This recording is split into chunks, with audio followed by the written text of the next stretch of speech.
Sa nakaraang ilang araw, sa mansyon, si Zyra, maayos namang natapos ang challenge at naipanalo niya pa ang kanilang team. Ang itlog ni Ansel, nabasag! Sino mga content creators ang napahamak sa challenge? Isang prank na bottom reveal ang ikinabiglaan ng lahat.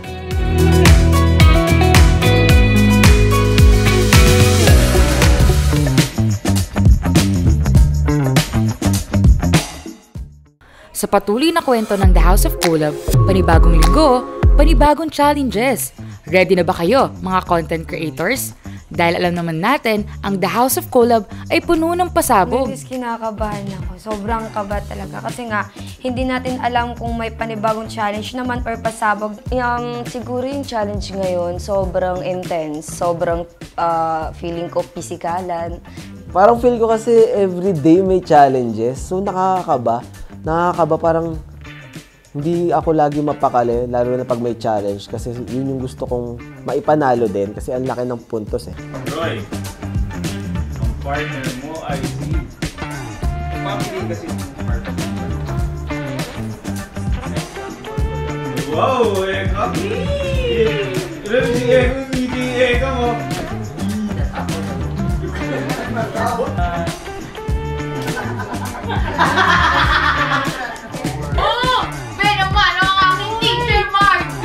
We are eating together and it's so hard, guys, and with the English thing, oh no, it's so...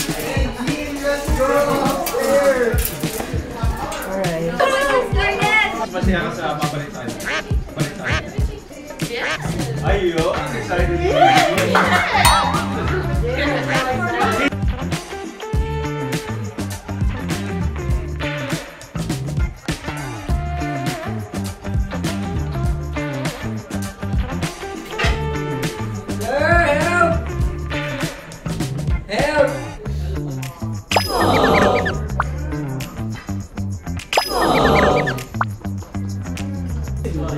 Julie is the maker of the best gelatin.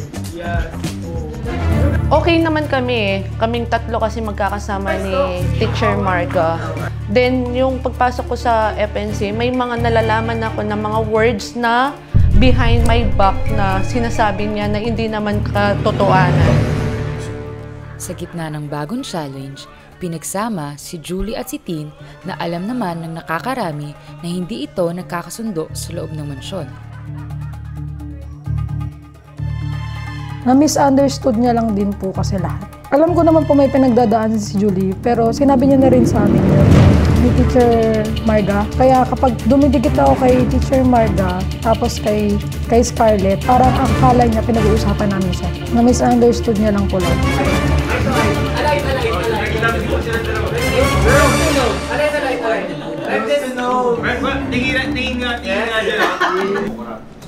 One, two, three, go! Ginagawan niya ako ng issue na hindi ko din alam. Nung pagdating dito, parang sumabog na talaga. Pinipigilan ko na lang yung pang-iirita ko at saka pag-ilang sa kanya. Hindi ko expect na magiging partner ko pala si Tin. Alam ko naman may problem kaming dalawa, di ba? Hindi kami okay. Akala niya may pinag-uusapan namin siya behind their back. No, mas lalo siyang nakatulong. Parang na-judge agad ako. Nahusgahan agad ako. Ano po, yung parang nangunguha daw po ako ng gamit. At someone minus 100, it was the and then the photo asked. Wala po akong niluwan na ng gamit na sabon. Kay Ekang, okay, wag na lang. Kasi baka ginamit na daw po sa puwet, mga ganon.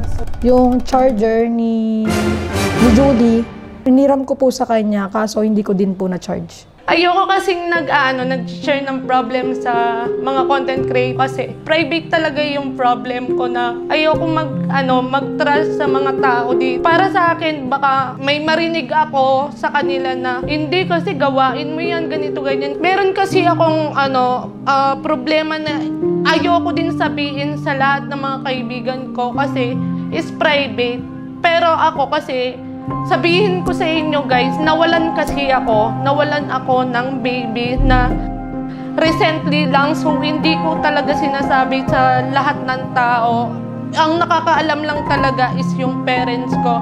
Pero marinig man ng mga kamag-anak namin or tita ko, siguro ito na yung point or part ko para maglabas ng sakit na loob na hindi ko naman din expect na mawawala yung baby ko. 6-month labor po ako, tapos normal delivery ako, tapos kinabukasan namatay na po siya. Dahil po sa depression. Yung tatay po kasi ng anak ko, nagbababay po kasi that time.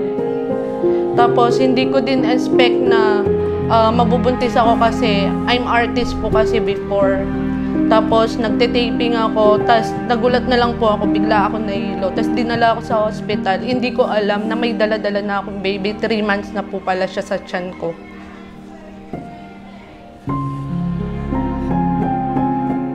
At dahil dyan, narinig na natin ang kwento ng buhay ni Julie. Kaya naman, lalong naintindihan ng mga kapwa content creators ang kanyang pinagdadaanan. Nung una awkward, pero nag-usap naman po kaming dalawa. Poses kaming dalawa ni Julie, mas lalo ko namin naintindihan yung isa't isa.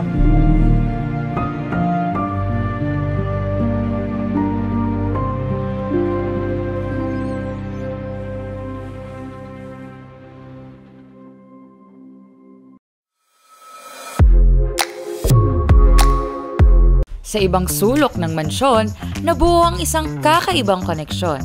Mitch at Scarlett naging mag-partner sa challenge at naging mas close at intimate ang dalawa. Panoorin kung paano unti-unting nagiging mas malalim ang kanilang samahan.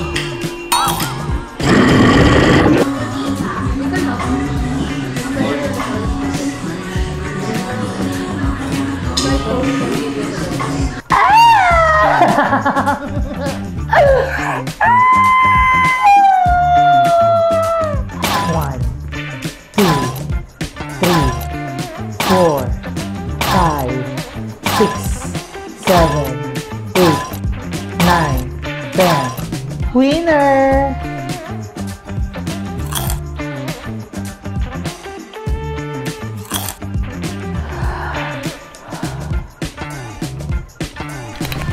Winner!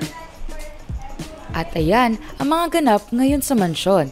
Ano naman kaya ang aabangan sa susunod na episode ng The House of Kolob Season 8? Huwag palampasin ang bawat eksena dahil mas lalo pang umiinit ang mga pangyayari dito sa loob ng mansyon.